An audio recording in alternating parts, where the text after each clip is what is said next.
हेर्नुस् त अब हाम्रो किचनमा माछा कसरी फ्राई गर्ने भनेर हामी बुढाबुढीले बनाएको माछा फ्राई गर्ने तरिकाको विषयमा हामी विशेष यहाँहरूलाई बताउँदैछौँ। हेर्नुहोस्, पहिला हामीले यहाँ हेर्नुहोस् त गार्लिक, जिन्जर एन्ड अनियन र चिल्लीको पेस्ट बनायौँ र त्यसमा हामीले अब विशेष गरी हामीले त्यसमा के गर्यौँ त भन्दा एड गर्यौँ हामीले मैदा।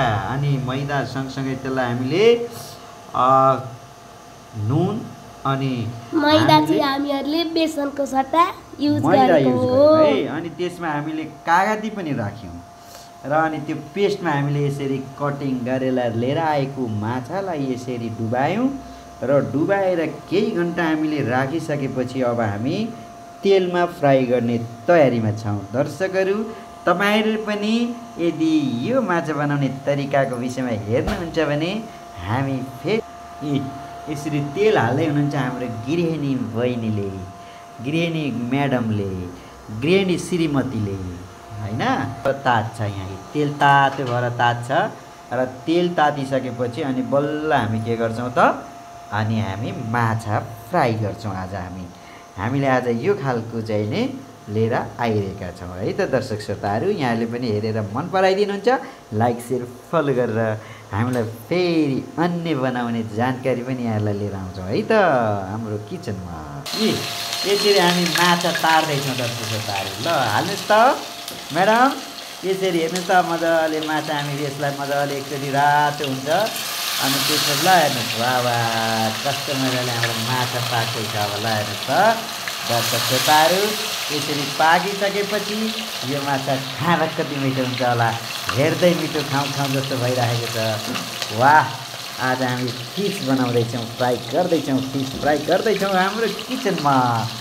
वाह वाह, यहाँहरूले पनि हेरेर साथ दिँदै हुनुहुन्छ भने र यस्तो भइसक्यो दर्शक श्रोताहरू। ल हेर्नुहोस्, वाह ल हेर्नुहोस् है, कति कति कति भइसक्यो है। ओहो, बिस्तारो बिस्तारो बिस्तारो, स्लो मोसनमा है।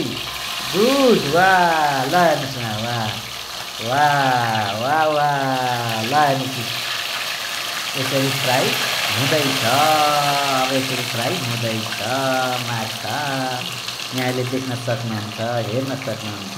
हामी आज फ्राई माछा खाने सुट बनाएका छौँ दर्शकहरू। हामीले घरमै एकदमै घरमै बनाउने प्रयत्न गरेका छौँ। पाक्दै छ है दर्शक श्रोताहरू, पाक्दै छ है, मजाले हेर्नुहोस् है कस्तो रातो हुँदैछ है दर्शक श्रोताहरू, रातो हुँदैछ है।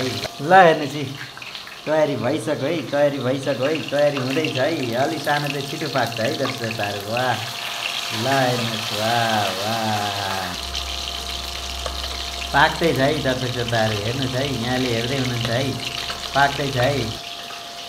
ल हेर्नुहोस्, फ्राई भएको अब निकाल्दै हुनुहुन्छ हाम्रो घरकी कुकिङ गृहिणीले। ल हेर्नुहोस् है, गृह व्यवस्थापकले निकाल्दै हुनुहुन्छ, गृह व्यवस्थापक क्या, कस्तो राम्रो गृह व्यवस्थापन गर्ने मान्छेले यसरी बनाउनुहुन्छ। ल हेर्नुहोस्, वाह वाह वाह निकालिदिँदै हुनुहुन्छ, वाह वाह वाह। ल हेर्नुहोस् कस्तो दामी हो, यसरी चाहिँ फ्राई गर्नुपर्छ दर्शक श्रोताहरू। यसरी फ्राई गरेर हामी माछा बनाउँदैछौँ। आज हामी इन्डक्सन चुलोमा तेल कम राखेर है, तेल धेरै डिप गर्नु हुँदैन, तेल डिप गरेपछि के हुन्छ डढ्छ है दर्शक श्रोताहरू। वाह ल हेर्नुहोस् त कस्तो मजाले फ्राई हुँदैछ, वाह वाह, देख्दै खाउँ लाग्ने हाम्रो दर्शकहरूलाई पनि मजाले मुखमा आएका छ पानी। ओहो, हेर्दै खाउँ लाग्छ। कमेन्ट पनि गर्नु होला है, यदि यहाँले कमेन्ट गर्नुभयो भने फेरि म अर्को भिडियोमा नयाँ तरकारी नयाँ तरिकाको आइटम लिएर आउने छु है, किचनमा नयाँ आइटम लिएर आउने छु है दर्शक श्रोताहरू। वाह कस्तो राम्रो। ल मजाले पाक्दै छ। यसमा मैले अघि पनि भने गार्लिक, अनियन, जिन्जर अनि त्यसै गरी चिल्लीको पेस्ट, त्यसमा चाहिँ लेमनको जुस र मैदाको पिठोको पेस्ट बनाएर हामीले अनि नुन थपेर हामीले बनाएर चाहिँ यस्तो पेस्ट मार्फत यसरी बनाउँदैछौँ है दर्शक श्रोताहरू। हेर्नुहोस् है बनाउनु अगाडि।